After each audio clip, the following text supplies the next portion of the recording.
Basically, a family that was poor.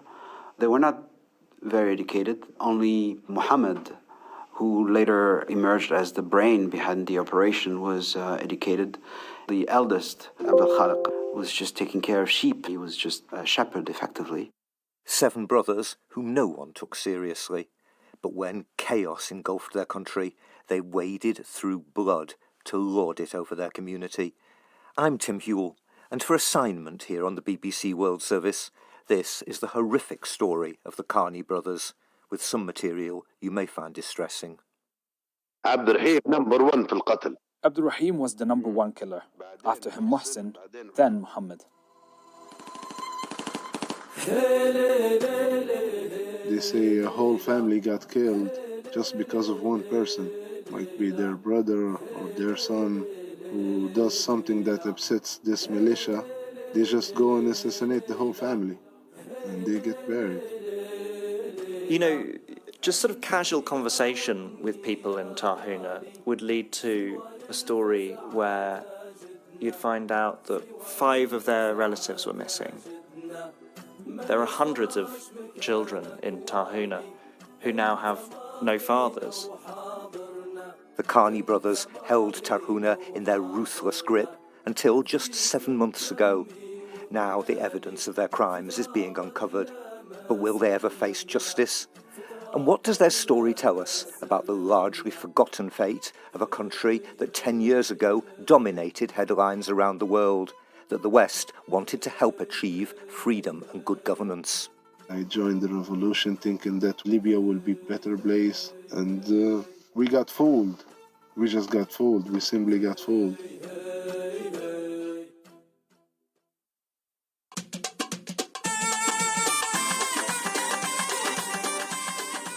Well, you can see it before you arrive because you're driving inland from Libya's coastal plain. These low hills begin to sort of rise from the horizon.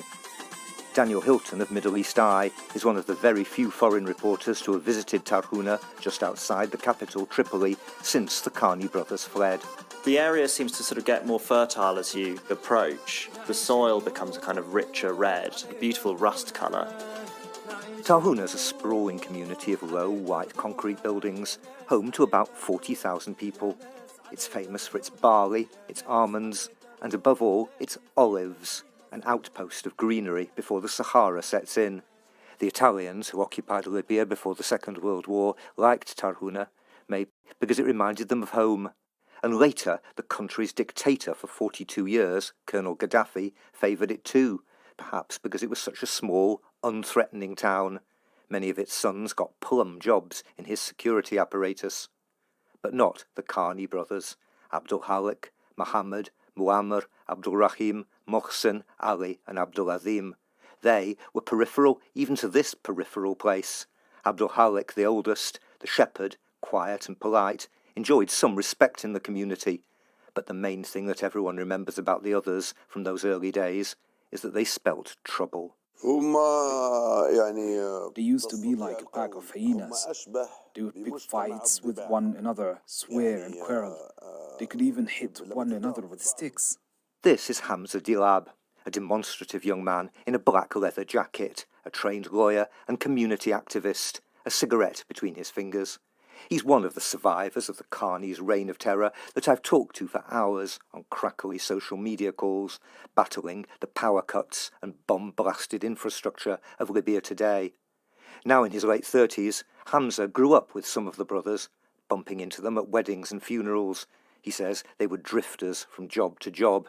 Only Muhammad, the second oldest, had a kind of career. Muhammad was a driver, 2 weeks on, 2 weeks off, with one of the oil and gas companies. He had a pale skin, green eyes, and he seemed very calm. But he was one of those people who hides his poison in honey, as we say. He really held grudges against people. I remember in about 2004 or 2005, he started to grow his beard like a Salafist and started preaching about what is right and what is wrong in Islam. Muhammad was stockier and more softly spoken than his younger brothers. He cultivated an air of authority. But he would never have enjoyed real authority if it wasn't for what came next. In 2011, much of Libya rose against Colonel Gaddafi. Not Tarhuna, though. Many people in the town, remember, had prospered under the brutal, flamboyant dictator. But those underdogs, the Karni brothers, saw their chance. لما جت 17 فبراير انضموا ل 17 فبراير. After the revolution broke out, they were among the very first revolutionaries. But not for the sake of the revolution. They had another reason. It was to undermine their cousins. They had a dispute with their cousins going back 30 years. Those cousins were Gaddafi supporters.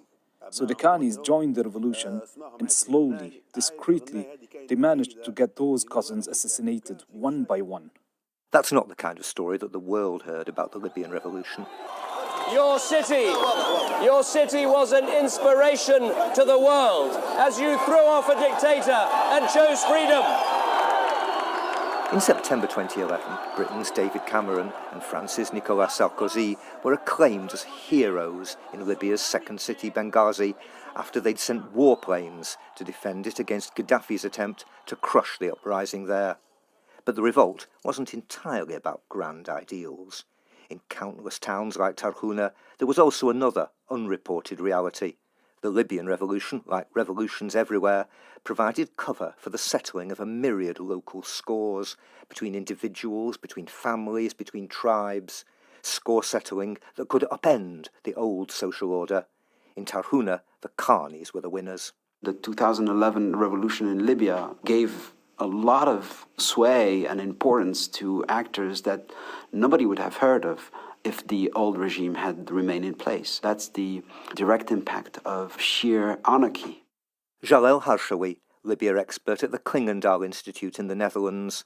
He's pieced together the story of the rise and fall of the Karnis, of the cycle of revenge that continued after they'd had their cousins murdered in the revolution. In 2012, the brothers discovered their brother, Ali, mutilated and dead. He was killed in a very gruesome manner. That tit-for-tat killing triggered the tragedy of Tarhuna. Ali, the second youngest brother, was perhaps the handsomest, bright-eyed, square-chinned. He'd been the most prominent in the uprising. The remaining 6 brothers proclaimed him a martyr and set out to avenge his death. The brothers decided to respond to the murder of their brother by not just finding the people responsible and killing them. What they did actually was kill their entire families. If he had a 3-year-old kid, you would make sure that the 3-year-old kid was buried alive to really send a message.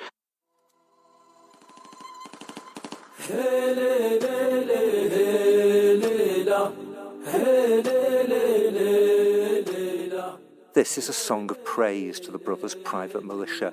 It was gradually built up by the 3rd youngest brother, Mohsen, their Minister of Defence, a man with a gaunt face, scraggly beard, and strange, staring, yellow-brown eyes, who was reportedly addicted to drugs.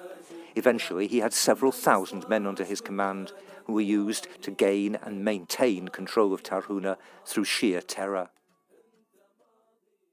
So, Hanan, this is Tim in London. Thank you very much for talking to us. I know it's painful to remember, but I want to ask you what happened to your family. I'm talking to Hanan Abu Kleish. She's in her early 50s. She has 4 sisters, and she used to have 7 brothers, until the day in 2017 that gunmen burst into the family home in Tarhuna. They were commanded, she says, by Mohammed al-Karni himself, the softly spoken Salafist. They came into the house and we heard a lot of gunshots. There was my mom, my sisters, and my sister-in-law. We were all in the house. And then one of the militiamen, he put a gun to my head. He asked me who was in the house, and I said, no one. But then he dragged me to my father's bedroom. Then they said to my father, you've got 7 sons, but we're going to kill you first. And they really did it. I did everything I could to stop it, but they just pumped bullets into his chest. Then they killed 3 of Hanan's brothers and 2 of her nephews, aged 14 and 16. She says she doesn't know the motive for the attack, but the family were well off and respected in Tarhuna. As such, perhaps, they were a threat to the nightmarish mini-state that the Karnis had established by then, with Mohammed, the unassuming capo, at its head.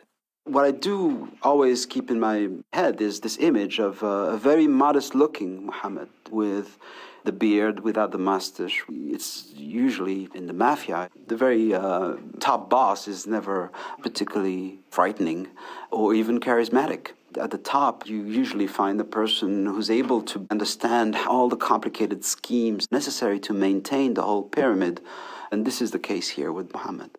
And by 2017, the Carney pyramid included a whole business empire. They extorted money from local entrepreneurs, took over a cement factory, built a shopping mall, ran, improbably, a laundry and private health clinics. But their main revenue came from control of trafficking routes north from the Sahara. They were in a geographic area that was quite vital. If the migrants wanted to cross the area that the Al-Khani brothers controlled, you had to pay a fee. People don't care what you do, whether you carry sugar or weapons or drugs or human beings, as long as you pay. There's no doubt the government in Tripoli knew how the Carneys were running Tarhuna. Hamza Dilab was one of many people from the town who'd fled to the capital and warned the authorities. But he says they didn't react. From 2014, Libya was in a renewed civil war between the west of the country, including Tripoli and Tarhuna, and the east, controlled by a renegade general called Khalifa Haftar.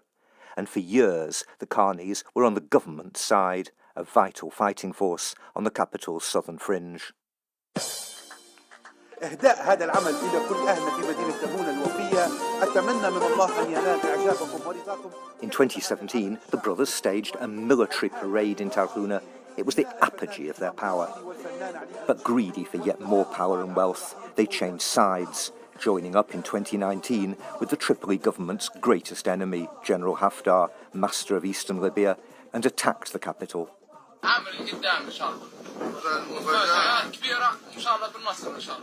Amber-eyed Muhsin declared his eagerness for the fight.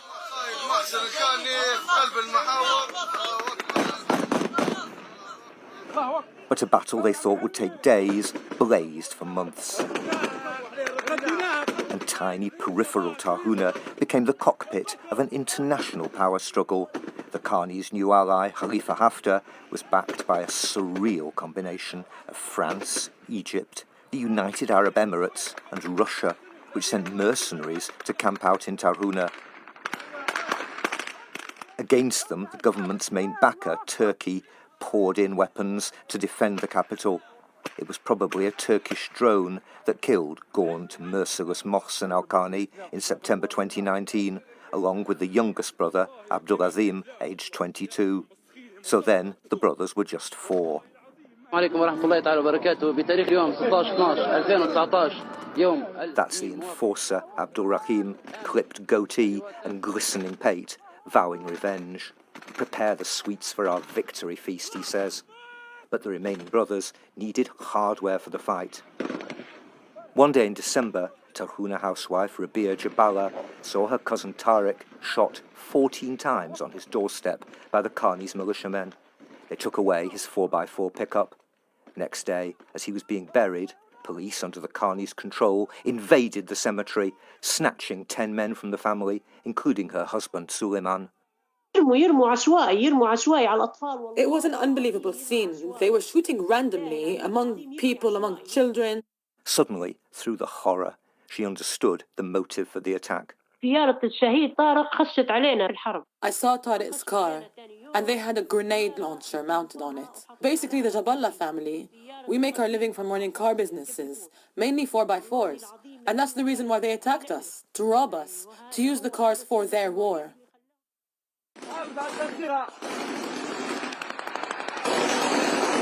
The battle between Tripoli and Tarhuna saw some of the bloodiest fighting of the whole 10-year on-off Libyan conflict.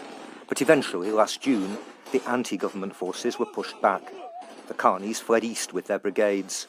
Tripoli militiamen entering Tarhuna were greeted by some with tears of joy.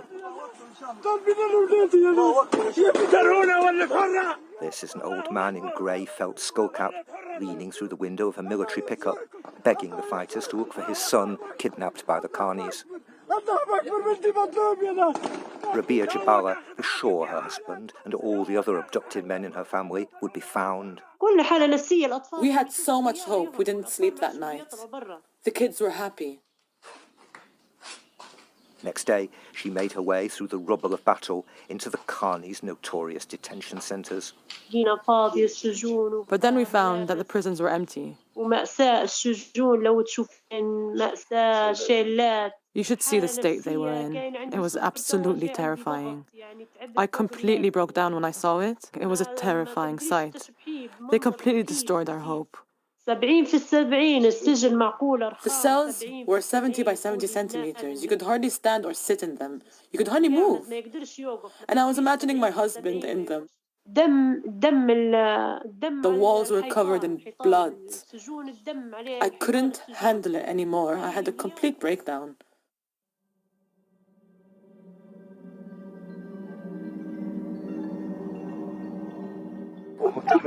In the days after the recapture of Tarhuna, Libyan TV and social media showed almost unwatchable pictures of uncovered mass graves, human remains emerging from the rich, red earth on the windy, baking hot farmland outside the town, the earth that once produced olive trees and barley. There were people who found their whole families buried there.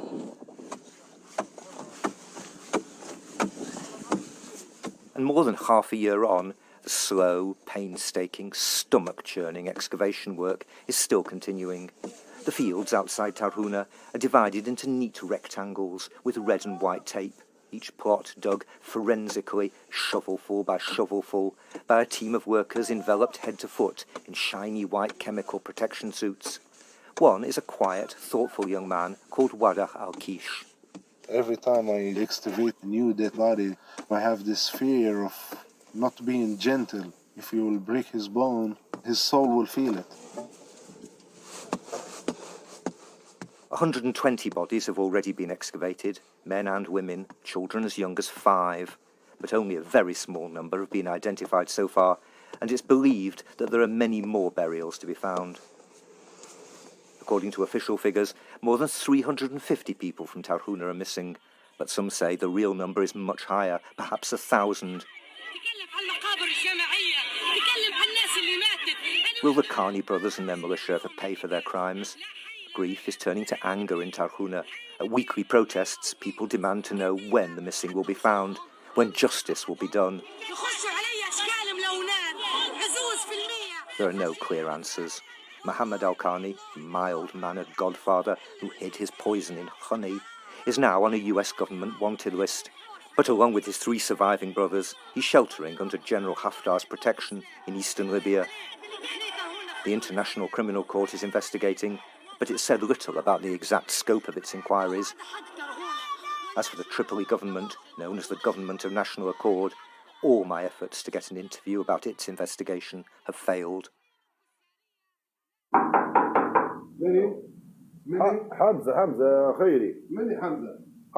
Is there any hope at the end of this story? Today, Hamza, who witnessed the rise and fall of the Khanis and, like everyone else in Tarhuna, has lost friends and relatives, is visiting his neighbours, the Jabala family. Rabia's still waiting for any news about her abducted husband or the other men in her family. Her children, not surprisingly, haven't even begun to recover from what they've been through.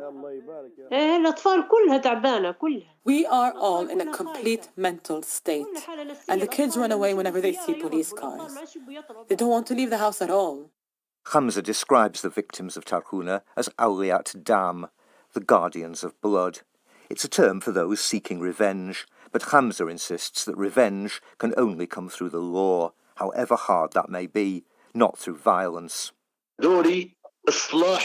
My role is to bring about reconciliation, to mend relations between people. The security force I belong to, we're trying to protect Tarhuna from outbreaks of violence, from revenge attacks. We're trying to prevent people pursuing vendettas. But Tarhuna's still living in fear. Many even now are afraid to speak out. They say they get threats from afar from the Khani supporters, and they don't trust the outside militias that now occupy the town either. These protesters even want the Khanis back. At least they were local boys, however monstrous, unlike the unknown forces who control residents' lives now. They have been released from one militia to another. Wada Halkish, the young grave excavator who spent a lot of time in Tarhuna recently. The government is just a face. The militias who will control the ground. What is the new militia doing? Little bit of terrifying. They just start doing their thing, you know, which is terrifying people. That's how it goes to Libya, in all of the towns, not just in Tarhuna.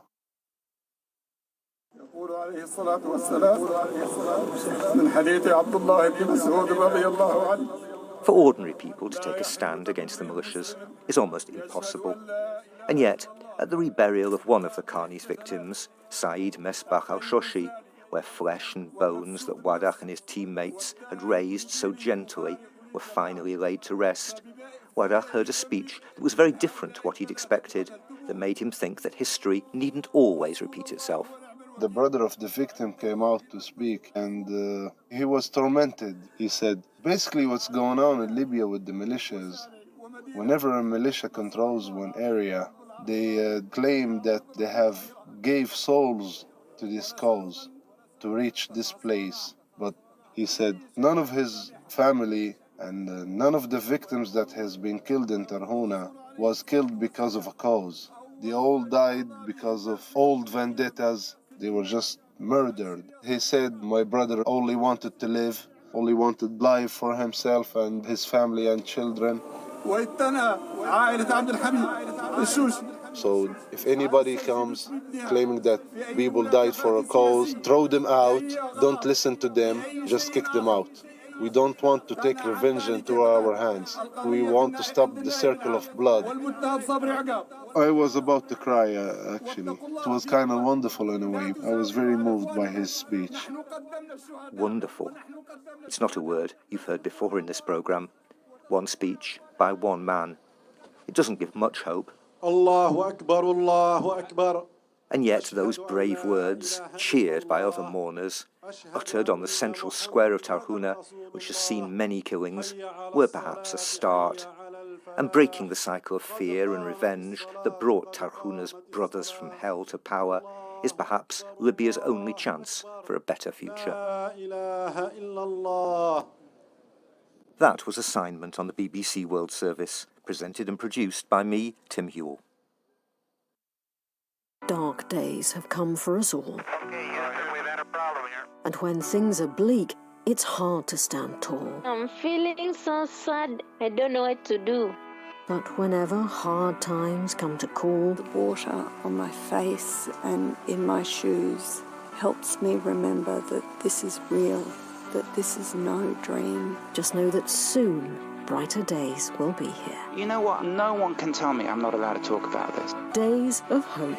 Gentlemen, we have arrived in the promised land. And days of delight. It was just pure happiness. And days when everything just seems right. You have conducted probably one of the greatest interviews I've ever had. Let a BBC World Service podcast take you somewhere else. I feel so emotional. Search for BBC World Service wherever you get your podcasts. Doesn't that look beautiful, you guys? On the BBC World Service in just a few minutes. We are in this existential moment. We just can't assume that everything is going to be fine as long as we cook good food. People are going to come and we're going to get an income. We just don't know what future holds. On the food chain this week, the Israeli chef Yotam Ottolenghi tells me the story of his life in food, how he swapped philosophy books for puff pastry and became one of the UK's most influential chefs. Join me, Emily Thomas, after the news. BBC News with Jerry Smith. President Trump has offered his clearest signal yet that he will voluntarily leave office, saying that there will be an orderly transition on the 20th of January. But he said he still totally disagreed with the outcome of the presidential election. Mr. Trump's statement came moments after Congress formally certified Joe Biden's victory. Earlier, clashes on Capitol Hill left 4 people dead. Lawmakers were taken to safety when the complex was overrun by a mob incited by President Trump's unproven claims about a rigged election. There's been condemnation of the violence in Washington. Former President Barack Obama said it had brought great shame on his country. In a video message, French President Emmanuel Macron switched to English as he described the events as un-American. The United Nations Secretary-General, Antonio Guterres, urged respect for the rule of law. President Trump's accounts have been locked by the social media giants Twitter and Facebook, preventing him from being able to post. Twitter has removed 3 of the president's tweets, which it said violated its policies, and has suspended the account for 12 hours. The Democrats have won control of the U.S. Senate after a runoff race in Georgia. For the first time since 2009, the party will control both houses of Congress, a victory that should make it easier for Joe Biden to advance his agenda. In other news, the Japanese government has announced new restrictions in Tokyo and its surrounding area to tackle rising coronavirus infections. Bars and restaurants will have to stop serving alcohol by 7 p.m. Shops, gyms and entertainment facilities will also have shorter opening hours. And the Hong Kong protest leader Joshua Wong is understood to have been among 53 people arrested on Wednesday for breaching China's national security law. He was arrested in prison. BBC News.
best.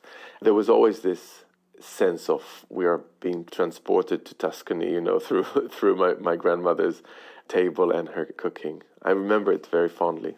But although Yotam enjoyed that family togetherness, as soon as he had completed 3 years of mandatory military service, he left Jerusalem for Tel Aviv.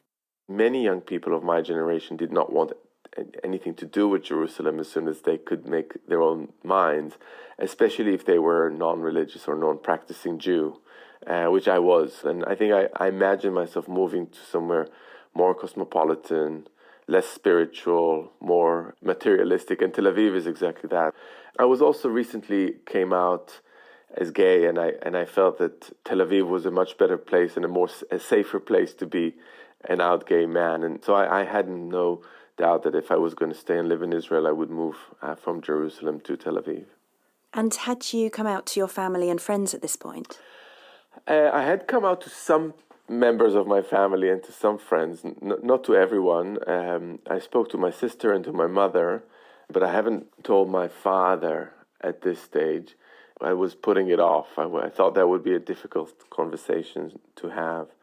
My father was a very sensitive person, but also quite old-fashioned in his views, and I thought it wouldn't be so straightforward for him to accept. So I just put it off.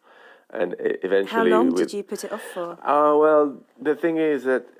So first, I didn't know how long it is before I could bring myself to talk to him about it. But then my brother passed away in an accident in the army, and that was in 1992.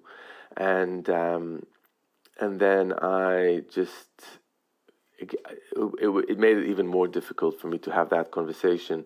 So it took, I think, another 4 or 5 years after that until I could finally speak to him about it. And he actually took it much better than I had expected, I think. And you spoke about the death of your brother. What kind of effect has having such a huge loss at such a young age had on your life? It was insanely painful, and I was young. I was in my early 20s, and he was even younger. He was 20, 21, and in a sense, everything is about that, or for a very long time, everything was about that. So I was angry because it was a stupid accident, and I was feeling quite angry towards him for putting himself at harm's way, which he hasn't really, but that's just how I felt. And then I after the anger, the grief, and all that, it's just left a big hole in my life. We were very close, especially when we were younger, and I haven't really filled that hole so much. I mean, it just kind of left my whole childhood as somehow tainted, that memory of growing up by that loss. And I repressed quite a lot of it. I didn't really deal with it so well. I didn't really spend time talking about him too much or reminiscing or doing that. And I think as a result, I actually forgot quite a lot of my childhood. I don't have as many vivid memories as other people have. And I wonder if it's got something to do with that. It may do. Yotam tells me this isn't something he'd thought much about before. The repression of grief and loss of memory that followed. After his brother died, he said, he just soldiered on and tried to become absorbed in other things. He studied for a degree in philosophy and found solace in his new city. The local markets, full of fresh seasonal produce, spices and herbs, had an almost magnetic pull. And it was there that he developed what would become a decades-long appreciation of hummus, his second dish.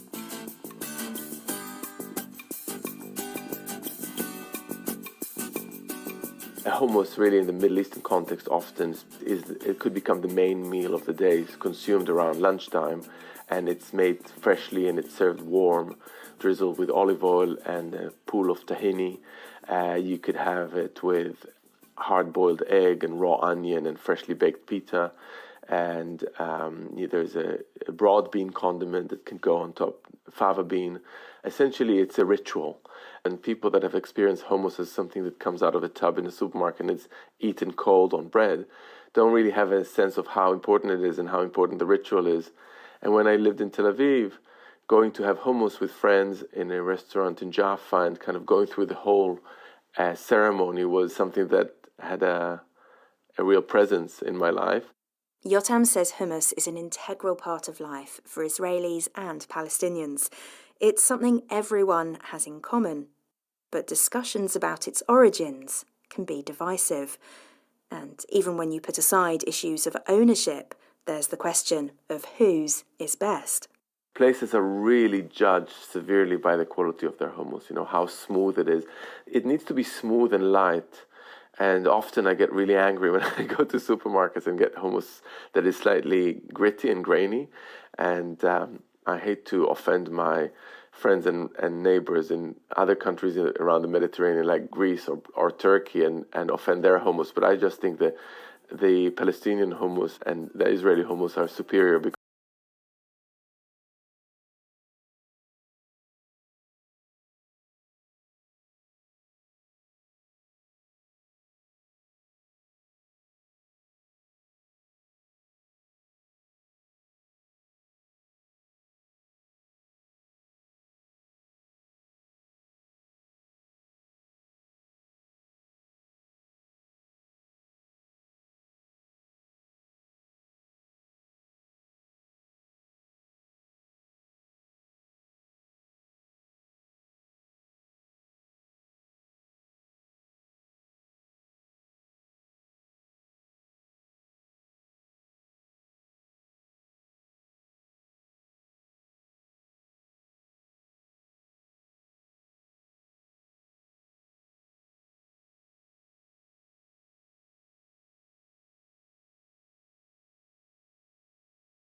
And when the time came to hand in his thesis, he was torn.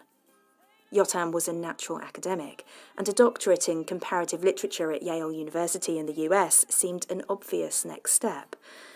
But the call of the kitchen just wouldn't relent. There was a sense of liberation that I don't need to think so much, that I can actually put my mind in a rest mode rather than in a work mode, and just feel the food through my hand.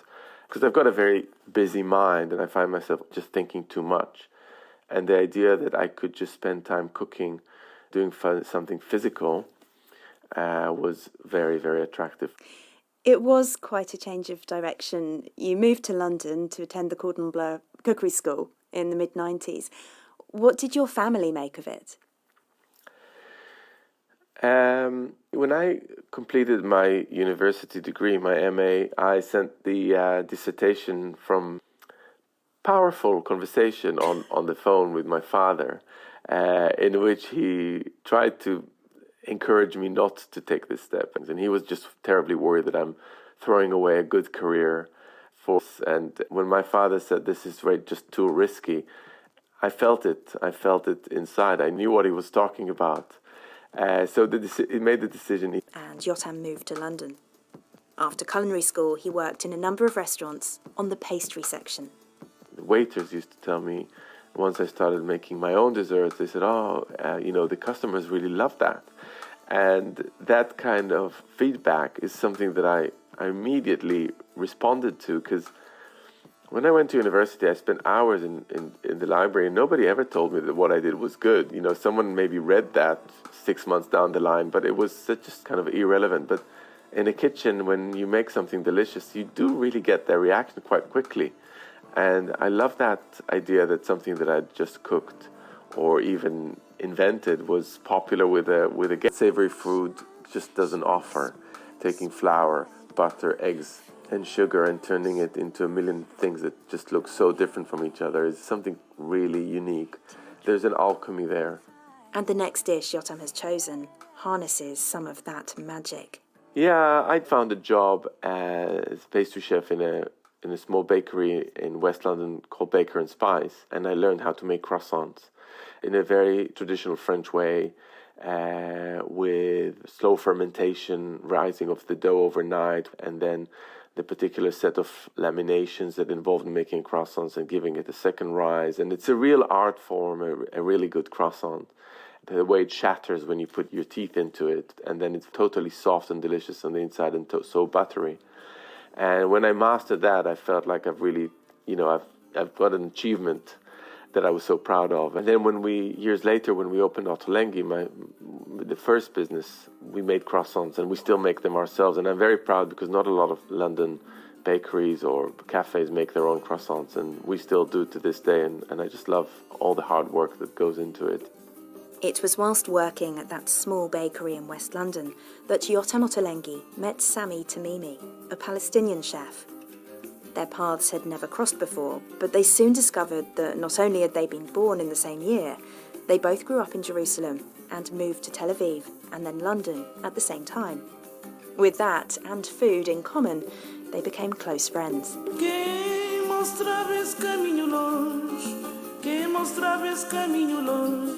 In 2002, Yotam left to start his own delicatessen, and Sami soon followed.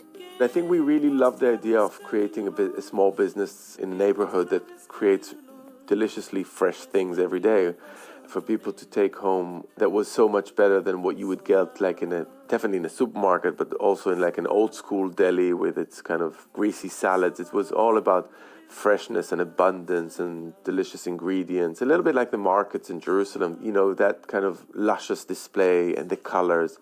And we just wanted to, I guess subconsciously wanted to recreate a very sensual experience that we had growing up. The next dish was created during those early years and exemplifies some of that freshness and abundance Yotam describes. He calls it the archetypal Ottolenghi salad. It's aubergine roasted with saffron yogurt and then finished off with pomegranate seeds and basil, pine nuts as well. And I chose it just because it has become such a staple of the Ottolenghi display. And although we always have different aubergine dishes, this one is one we always come back to. I don't think for any good reason, just maybe for sentimental reasons, because it was there on the counter right from the start. It's also very, delicious, and it looks beautiful because the yogurt goes this beautiful yellowy, rich, golden color that comes out of the saffron. It's a beautiful thing to see, and these are very key elements in our success, and I'll never lose them, that's for sure. Since you created that dish, you've gone on to open a string of restaurants across London. You've recently published your 8th cookery book. These days you do television as well. Do you now prefer talking and thinking about food to actually cooking it? I probably do way more than the talking and than the actual cooking. But I kind of miss that a lot. I feel slightly more remote from food, the actual ingredients that I did at the beginning. But I get a lot of joy from cooking at home and for the family. And during the recent lockdown, I spent a lot of time at home, like everyone else. And I really enjoyed reconnecting with cooking and cooking with the kids. Yotam and his husband Carl have 2 young children. At home, Carl does most of the cooking. But the 5th dish Yotam has chosen to tell me about is one that he makes for his family. So this is mejadra. It's actually another dish that takes me back to Jerusalem. It's a Palestinian dish of rice with lentils. And it sounds very healthy and very worthy, but actually it's not like that at all, because to these really great healthy ingredients, you throw in tons of fried onion. Then I make it with sweet spices like cinnamon and allspice and some cumin. I serve it with, a lot of fresh yogurt on top, so it's kind of cooling. It's something that I had a lot in my early days, and it's a really great way to make them eat something which is just not a plain bowl of pasta, which will always be their first choice, unfortunately. For Yotam, making food as delicious as possible is the only way to change people's eating habits, whether they're his children's or his customers'. He's widely credited with changing British attitudes towards Middle Eastern and vegetarian food, but he says he never had an agenda. I've always felt slightly reticent about telling people what to do or try to fix the way they eat. It's just because I don't think it works, and I don't think that's what it will make people change their habits. For me, it was always about putting things out there that I think can do the work for me. And coming from the Middle East, from Jerusalem, it's always been really clear to me that you could have a really veggie-heavy diet without paying any price on flavor. So I'd rather just show people how to cook this veggie-heavy diet with great flavors than telling them you should really reduce your meat consumption because our planet cannot withstand this amount of meat that we're eating. And if people were brought around, then I've contributed to a good cause. But the cause has never been my priority. And I think for me, it's just about putting things that are really good in front of people's faces and telling them, look, this is just so delicious, try it, is the best way. But this year, making delicious food and writing about it wasn't enough.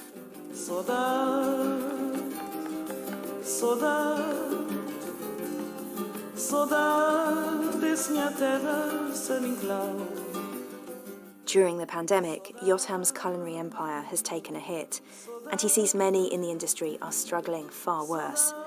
So he's spoken out about how the hospitality sector's been affected by the UK government's coronavirus restrictions. Unusual for a chef who usually stays out of politics, and his straight talking has made headlines. I always tend to prefer to talk about food, which I feel is what I've got to offer.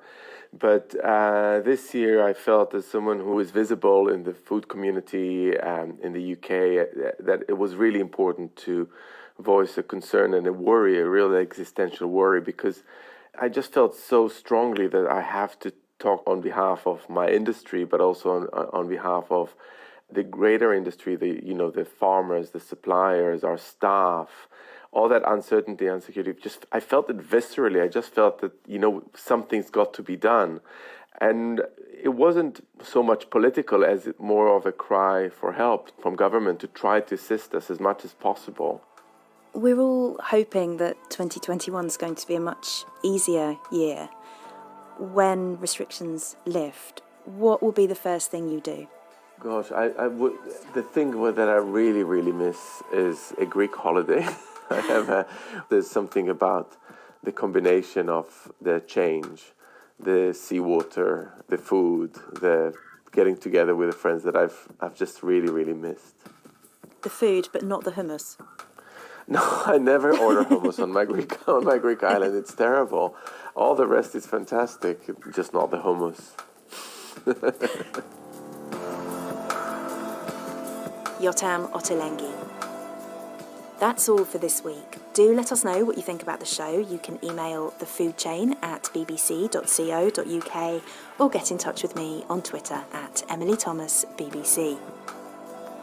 For more stories from some of the world's most inspiring chefs, subscribe to our podcast or visit bbc.com/foodchain. For now, from me and the rest of the team, Sarah Stollartz and Simon Tulett, thanks for listening and join us again next week.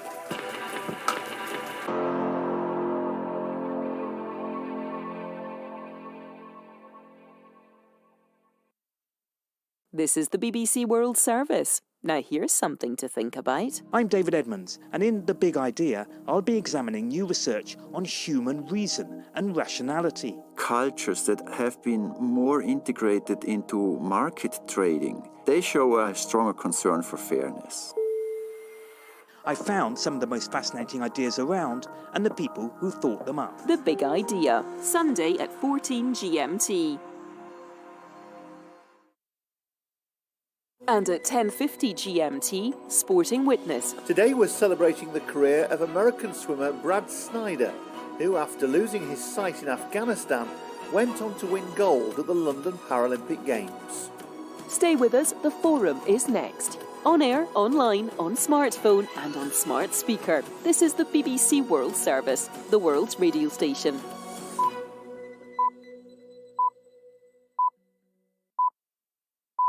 Hello, I'm Bridget Kendall, here with the forum from the BBC World Service, coming up after the news. Benefactor and humanist, venerated by the Vietnamese people. The inscription on the tomb of the 19th century Swiss bacteriologist Alexandre Yersin at his final resting place in southern Vietnam. Though revered in Vietnam, he's much less well known in Europe, but Alexandre Yersin earned his place in the history books. He discovered one of the most lethal bacteria in human history, the tiny bacillus of the dreaded bubonic plague. Working in a straw hut armed with just a microscope, his methodical mind worked out within a few days where in the human body to look for the plague bacteria. So who was Alexandre Yersin? And why did this pioneering scientist end up in Vietnam? Join me and my guests for the forum, coming up after the BBC News. BBC News. Hello, I'm Jerry Smith. President Trump says there will be an orderly transition of power to Joe Biden on January the 20th, though he said he still totally disagreed with the result. His first ever concession to Mr. Biden's election victory came minutes after the US Congress formally certified the result of November's poll. Vice President Mike Pence read out the declaration in the early hours of the morning after the final Republican objections had been overruled. The whole number of electors appointed to vote for President of the United States is 538. Within that whole number, a majority is 270. The votes for President of the United States are as follows. Joseph R. Biden, Jr. of the state of Delaware has received 306 votes. Donald J. Trump of the state of Florida has received 232 votes. Peter Bowes has more details. The fact that he is pledging an orderly transition on January the 20th will be a relief to many Americans because they are hearing a tone from the president that might just bring down the temperature a little bit in the next two potentially quite difficult and tense weeks. And what everyone doesn't want to see anymore is the violence that we've seen playing out in the Capitol building, unprecedented scenes. At the same time, he hasn't really addressed the issue of those of his supporters storming the Capitol building and really wreaking havoc inside that building.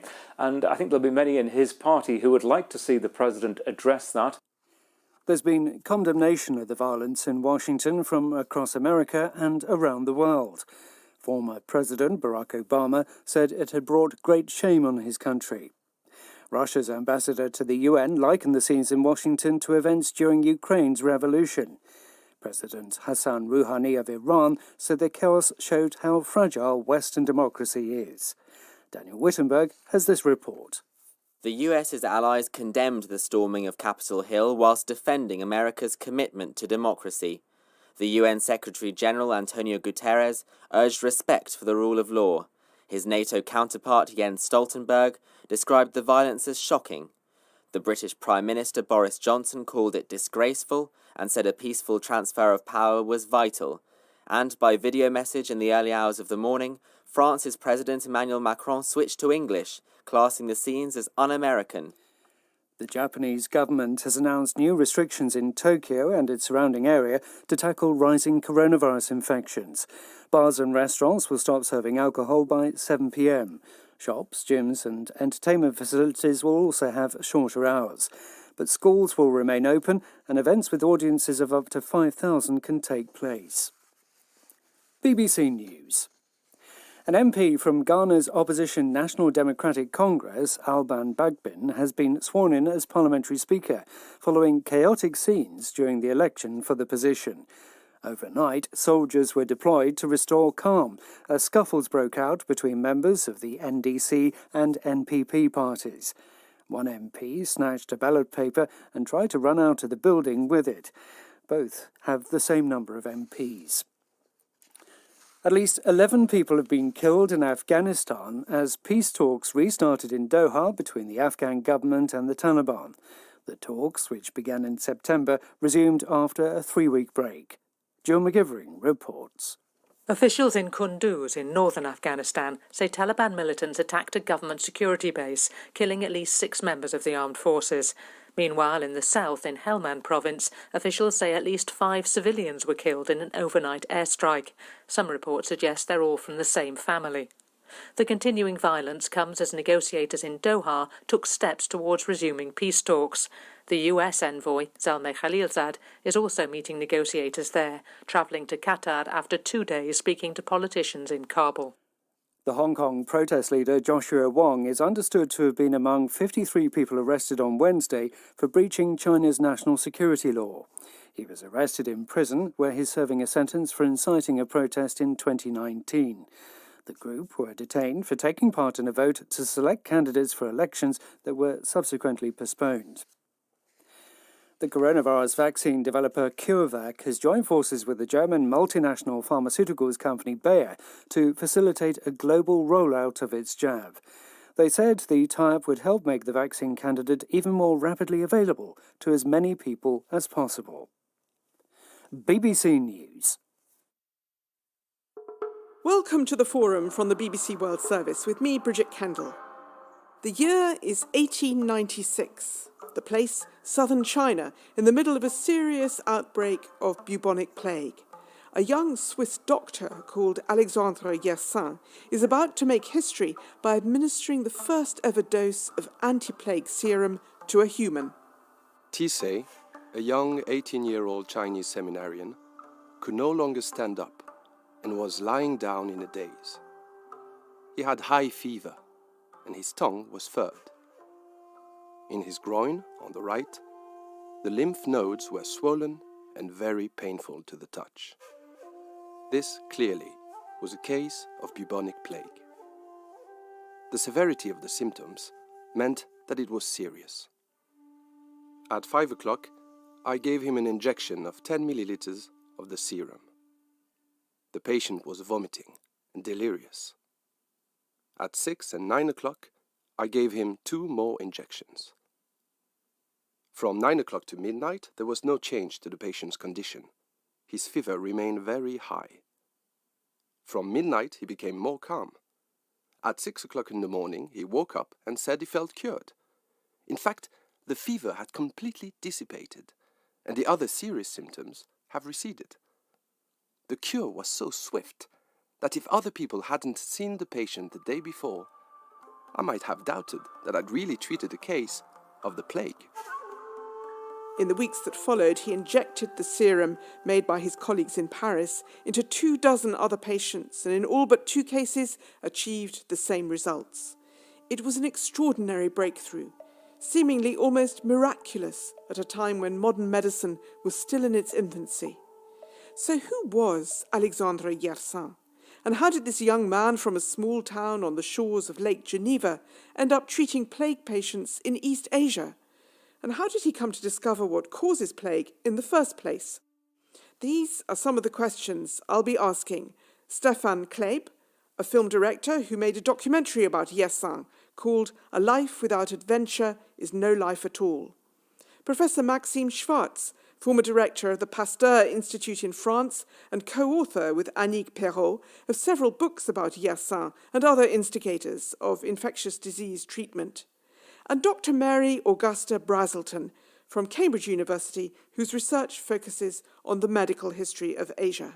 We'll also hear from doctors in Vietnam and Laos. To understand the trajectory of Yersin's life, we need to go back to his medical training. As an introverted and meticulous scholar, he studied first in Switzerland and then Germany, but then transferred to Paris, where he had the good fortune to work with some of the most prominent scientific pioneers of that time. He was hired to work in the lab of the exceptional French scientist Louis Pasteur, often called the father of immunology, for his groundbreaking discoveries into the role of germs in causing disease. But then, aged just 26, Yersin made the decision to give up his job in the Pasteur Institute and steer his life along a completely different course. Maxime, what happened, and why did he turn his back on medical research in the lab? From his childhood, he had been an admirer of explorers like Livingstone, and he dreamt to follow their path. And he suffered to be confined between the four walls of a laboratory. And in 1890, he left his job in Pasteur and undertook to be a ship's doctor on a French shipping line that sailed from Manila to Saigon and later on a line that went from South Vietnam all the way to the north. It's an extraordinary change of course, isn't it? From working in a lab to suddenly being a ship's doctor, sailing off to Southeast Asia. Mary, Yersin was always keen to learn new things. So during those long periods at sea when there was nothing much for him to do, he acquired new skills from the crew, didn't he, which came in handy later. What did he learn? Yersin's duties as a ship's physician mostly consisted of routine checks of sailors' health. And so he began becoming interested in learning the Vietnamese language in order to better communicate with them. At the same time, Yersin also began studying techniques of navigation and cartography, things like taking longitude and latitude. And we see this in some ways reflecting Yersin's personality, his quite voracious attitude towards learning new things. And yet, despite such boldness in terms of venturing out into new topics to study, what he did find difficult was engaging with other people. We know he was quite shy and could come across to others as quite withdrawn. Aside from his mother and sister, to whom he wrote many letters, he didn't necessarily seem to form strong connections with others, even though he was a keen observer of people and places. Well, while working on the French ships, Yersin got to see a lot of the areas around the South China Sea and fell in love with a beautiful bay in southern Vietnam and its fishing village called Nha Trang. This would become his home for the rest of his life. Stefan, what attracted him to this part of Vietnam and its inhabitants? Well, Yersin passed several times the bay of Nha Trang while he was working as a medical doctor. Sometimes he had the time to get out of the boat and look around, and he fell in love with this tiny, small, charming fisherman's village. He loved the simple lives of its people, and he was fascinated by the sea, which he has always been fascinated by the sea and the warm climate. He was used to have a lake at his place, but the sea was something different. So he built a house in the local Vietnamese style, and I think he simply just enjoyed the easiness and the laughter of the locals. And they were not the high society, they were just the local fishermen, and that's what he liked very much. And because he treated them with respect, he got respected very much himself. And Nha Trang was later on also the place where he had started his expeditions from. Yes, I was going to ask about these expeditions because he was very keen to explore the mountains behind the coastline. Maxime, Yersin undertook 4 expeditions into the interior of Vietnam, an area which was largely unknown to Europeans at the time. So how did they go? And what was the aim of the trips? Was this just straightforward exploration, or was he also interested in anything medical on these trips? His first expedition was in the summer of 1891. It was during a long stopover in Nha Trang. And he wished to find an itinerary across the mountains to reach Saigon from Nha Trang. And I must say it was not a success. There was a lot of rain, the footpaths were terrible. So in fact, he returned pretty soon to the coast. And this first expedition is not really counted. The real first expedition was on the spring of 1892. There he was on leave from the shipping line, and he wanted this time to find a path across the mountains from Nha Trang, which is on the sea, to Phnom Penh, which is on the Mekong. And there were many difficulties, including the encounter with tigers, for instance. But during this expedition, he managed to get the help of local people. He used elephants, and he managed this time to go through. And there he came back with maps, photographs, and plenty of observations of all kinds. And in fact, this is what he wanted to do. There was no medical purpose for that. He really wanted to get a map of the region. And what he had learned on the boat, which was recalled a while before, was very important for him to make these maps. Then there was a third expedition in 1893, starting this time from Saigon. There he discovered a fertile plateau which was about 80 kilometers west of Nha Trang, and there he found a climate which reminded him of his native Switzerland, which he liked very much. And a few years later, he recommended that a holiday resort would be built there. And this place still exists. It's complete with a miniature Eiffel Tower, and it is called Dalat. It's an important town now. Well, we heard already that Yersin was a prolific correspondent through his life, and especially to his mother and sister back in Switzerland. Over 1,000 of those letters have been preserved, and Dr. Paul Bray, the director of the Pasteur Institute in Laos, has been reading through them. The correspondence to his mother and to his sister started in 1878, and it went until his mom died in 1905, and then he continued writing to his sister until 1932, and then she passed away. They don't read like letters, they read more like a journal. There were times where I just couldn't put them down. I just had to keep on going. And one of the things that kind of stood out for me was that when Yersin arrived in Vietnam, he was totally fascinated by the people, that he really enjoyed their personalities, their way of looking at life. And I think it was so dramatically different than from what he knew in Europe that this really impressed him, I think. And of course, the beauty of the countryside. He was oftentimes in his letters talked about how beautiful it was. And it is truly a beautiful country, and he was there at a time when it was just beginning to open up. And in some of the correspondence with his mother, he talks about how he enjoys being in Vietnam. We come now to 1894, at a time when Yersin was away trekking in the mountains, and the French authorities in the area were becoming worried about a significant plague outbreak in nearby southern China, which threatened to cross into northern Vietnam, then controlled by the French. Yersin was at this point not just an explorer, he was by now also a member of the French Colonial Health Service, and because of his excellent track record on medical research from his time in Paris, he was summoned back from his expedition, and he decided to go to Hong Kong, where the epidemic was at its height, to investigate. And it was here that Yersin earned his place in history. There were about 100 new cases every day in Hong Kong, with the mortality rate reaching 95% of the infected. The bubonic plague, also known in Europe as the Black Death, had been a feared disease for at least 1,500 years by then, sometimes killing over a third of the population in an infected area. Mary, remind us, what were the symptoms of the illness and what made it so deadly? This plague induced a number of intense symptoms in its victims: a swollen, discolored tongue, vomiting, fever, delirium. The most distinctive were the highly visible lumps, or buboes, as they were called, that formed in the groin, armpits, or neck. In other words, in the lymph nodes of the body. These buboes indicated the mechanisms by which the disease worked to kill its victims.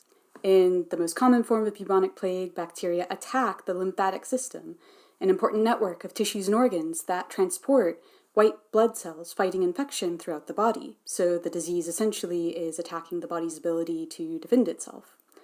Once bacteria find their way to the lymph nodes in this plague, they grow logarithmically, so they grow very quickly, and later spread systematically. And the disease is highly contagious. Left untreated, it's believed that bubonic plague can kill 60 to 90% of those infected within 5 days. And at that time, what were the most prevalent theories about what caused the plague and how it spread?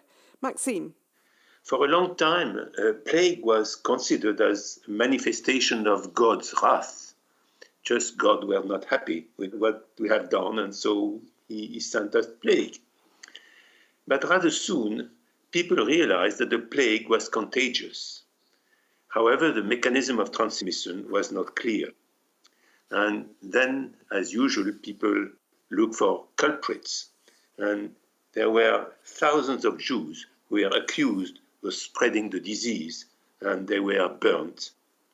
People tried to flee the affected areas, and thereby they spread the epidemics. Quarantines of new arrivals in cities were tried, but with limited success. And Mary, in Hong Kong in 1894, how did the British authorities try to deal with the situation? The British authorities dealt with the outbreak by attempting to isolate and confine the Chinese people in spaces that it considered to be the source of disease. James Lowson, a young Scottish doctor who was superintendent of Hong Kong's government civil hospital, traveled to Canton, now known as Guangzhou, to learn about the epidemic firsthand. The epidemic, it was thought, had begun in China, specifically in southwest China, and slowly traveled out in successive waves. From his diary, we know that at the time, Lawson wasn't really sure what the cause of the plague was. He was interested to investigate whether there was a specific causative agent, like a bacterium or bacillus, and we know he did some preliminary studies on this.